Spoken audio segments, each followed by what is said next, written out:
Just what do I mean by stitching for dimension? I use my stitching to help define dimension on my pieces of artwork. This piece is called The Magical Flute. It's Puck in a forest with all the animals. After I fused them to my fabric, I wanted to stitch them down so that you could see the dimension that they had. And I'm going to flip it up so you can see the back and see some of my stitching for dimension. And I'm going to show you this in more detail.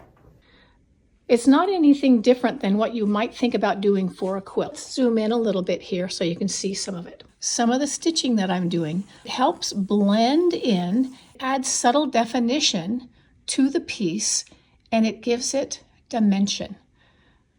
Some can be as simple as the veining on leaves. Some can be as detailed as creating the dimension for the cheeks and the head and the ears and the body. And then if you look at Puck, his leg, the shadows behind it, not only is it done with my pigment patchwork technique, but the stitching helps bring it so that the front part is coming forward. It can be very subtle or it can be quite detailed and obvious. Well, let's look at the back of this quilt and I'll show you the same pieces that I'm looking at here and give you an idea of what they look like.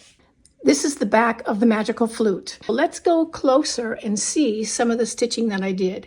It's also very helpful to see that I've used darker thread so that you can really see the stitching that I do. In some cases, I have used invisible thread so you can't see it that well, but the dark thread really helps show the stitching. I've started on the outside and I move towards the middle of the piece to give it the definition. Let's look at the raccoon. Same kind of thing. It doesn't look like a lot, but it not only secures the piece to the quilt, but it adds the dimension that you want. And here's the squirrels and the tree itself.